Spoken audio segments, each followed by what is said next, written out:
ನಿಮಗೆ ಗೊತ್ತಿಲ್ಲದೇ ನಿಮ್ಮ ಇನ್ಸ್ಟಾಗ್ರಾಮ್ ಅಕೌಂಟ್ನಾಗ ಎಷ್ಟೊಂದು ಜನ ಹ್ಯಾಕ್ ಮಾಡಿರ್ತಾರೆ. ಹ್ಯಾಕ್ ಮಾಡಿದಾರೆ ಇಲ್ವಾ ಅಂತ 2 ಥರ ಚೆಕ್ ಮಾಡ್ಬೋದು. ಬನ್ನಿ ನೋಡೋಣ ಹೇಗೆ ಅಂತ.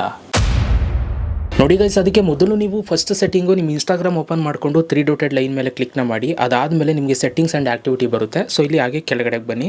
ಕೆಳಗಡೆಗೆ ನೀವು ಬಂತು ಅಂತಂದರೆ ಸೊ ಇಲ್ಲಿ ನಿಮಗೊಂದು ಆಪ್ಷನ್ ಸಿಗುತ್ತೆ, ಸೂಪರ್ವಿಷನ್ ಫಾರ್ ಟೀನ್ ಅಕೌಂಟ್ಸ್ ಅಂತ. ಇದ್ರ ಮೇಲೆ ಕ್ಲಿಕ್ನ ಮಾಡಿ.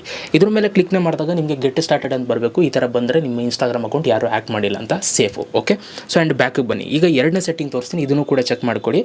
ಸೊ ಜಸ್ಟ್ ಅಲ್ಲೇ ಮೇಲ್ಗಡೆಗೆ ಬಂದರೆ ಈ ಬ್ಯಾಕಿಗೆ ಬಂದುಬಿಟ್ಟು ಅಕೌಂಟ್ ಸೆಂಟರ್ ಅಂತ ಸಿಗುತ್ತೆ. ಇದ್ರ ಮೇಲೆ ಕ್ಲಿಕ್ನ ಮಾಡಿ. ಸೊ ಇಲ್ಲಿ ನೀವು ಪಾಸ್ವರ್ಡ್ ಆ್ಯಂಡ್ ಸೆಕ್ಯೂರಿಟಿ ಅಂತಿದೆ ನೋಡಿ, ಇದ್ರ ಮೇಲೆ ಕ್ಲಿಕ್ನ ಮಾಡಿ. ಇದ್ರ ಮೇಲೆ ಕ್ಲಿಕ್ನ ಮಾಡಿ. ಹಾಗೆ ಕೆಳಗಡೆಗೆ ಬಂದರೆ ಇಲ್ಲಿ ವೇರ್ ಯುವರ್ ಲಾಗ್ಡ್ ಇನ್ ಅಂತಿದೆ, ಇದ್ರ ಮೇಲೆ ಕ್ಲಿಕ್ನ ಮಾಡಿ. ಇಲ್ಲಿ ನಿಮ್ಮ ಒಂದು ಇನ್ಸ್ಟಾಗ್ರಾಮ್ ಅಕೌಂಟ್ನ ಸೆಲೆಕ್ಟ್ ಮಾಡಿ. ಅದಾದ ನಂತರ ನಿಮ್ಮ ಇನ್ಸ್ಟಾಗ್ರಾಮ್ ಅಕೌಂಟು ಯಾವ್ಯಾವ ಫೋನಲ್ಲಿ ಲಾಗಿನ್ ಆಗಿದೆ ಎಲ್ಲ ಡೀಟೇಲ್ಸ್ ನಿಮಗೆ ಇಲ್ಲಿ ತೋರಿಸುತ್ತೆ. ನಿಮ್ಮ ಫೋನ್ ಬಿಟ್ಟು ನಿಮ್ಮ ಫೋನ್ ಮಾಡಲ್ ಬಿಟ್ಟು ಯಾವುದಾದ್ರು ಬೇರೆ ಇದೆ ಅಂತಂದರೆ ಅದ್ರ ಮೇಲೆ ಕ್ಲಿಕ್ನ ಮಾಡಿ. ಸೊ ಇಲ್ಲಿ ನೀವು ಲಾಗೌಟ್ ಮಾಡಬೇಕಾಗುತ್ತೆ. ಎಕ್ಸಾಂಪಲ್ ಇವಾಗ ಈ ಫೋನ್ ನಿಮ್ಮದಲ್ಲ ಅಂತಂದರೆ ಇದ್ರ ಮೇಲೆ ಕ್ಲಿಕ್ನ ಮಾಡಿ, ಇಲ್ಲಿ ಲಾಗೌಟ್ ಅಂತ ಕೊಟ್ಟು ಪಾಸ್ವರ್ಡ್ ಚೇಂಜ್ ಮಾಡ್ಕೊಳ್ಳಿ. ಸೊ ಈ ಥರ ನಿಮ್ಮ ಇನ್ಸ್ಟಾಗ್ರಾಮ್ ಅಕೌಂಟ್ ಹ್ಯಾಕ್ ಆಗಿದೆ ಇಲ್ವಾ ಅಂತ 2 ಥರ ಚೆಕ್ ಮಾಡ್ಬೋದು.